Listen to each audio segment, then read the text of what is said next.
Matiari police पारां हिक फोरू मुक़ाबले बाद ज़ख़्मी हालत में गिरफ़्तार करण जी दावा कई आहे। इन हवाले सां वधीक तफ़सील ॾियण लाइ असां सां लाइन ते मौजूद आहे मटियारी मां CN न्यूज़ जो रिपोर्टर फ़िदा हुसैन सोलंकी। जी फ़िदा हुसैन, छा तफ़सील आहिनि, आगाह कजो। तव्हांखे आगाही ॾींदोला त मटियारी पुलिस पारां हिक फोर मुक़ाबले बैदि ज़ख़्मी हालत में गिरफ़्तार करण जी दावा कई वई आहे। मटियारी पुलिस जो चवणु आहे त SHO मटियारी ज़ुल्फ़िकार ओडाणो पंहिंजे पुलिस स्टाफ सां गॾु गश्त करे रहियो त पुलिस खे कुझु नमूने इतला मिलियो त नसर लिंक रोड ते 3 ॾुआरी ॾोहण जे इरादे सां बीठल आहिनि। जंहिं ते जॾहिं पुलिस उते पहुती त पुलिस खे ॾिसंदे ॾुआरियुनि फायरिंग शुरू करे ॾिनी। पुलिस पारां जवाबी फायरिंग में हिक ॾुआरी ज़ख़्मी हालत में गिरफ़्तार कयो वियो आहे, जंहिंजी सुञाणप सफ़ीर कहेलो तौर ते थी आहे, जंहिं मथां मुख़्तलिफ़ थाणनि ते 10 खां मथे पुरनि धाड़नि जा केस दाख़िल थियल आहिनि।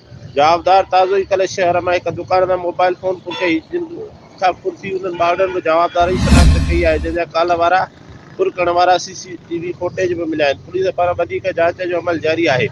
SHO मटियारी ज़ुल्फ़िकार ओडाणो जो चवणु आहे त SSP मटियारी मोहम्मद कलीम मलिक जे ख़ासि हिदायतुनि ते ॾुआरियुनि ख़िलाफ़ कार्रवाइयूं जारी आहिनि। ॾुआरियुनि खे कंहिं बि सूरत में बख़्श न कंदासीं। फरार थियलनि जी ॻोल्हा जारी आहे। इंशाअल्लाह उन्हनि खे बि जल्द गिरफ़्तार करे वठंदासीं। जी महिरबानी फ़िदा हुसैन तफ़सीलनि खां आगाह करण जे लाइ।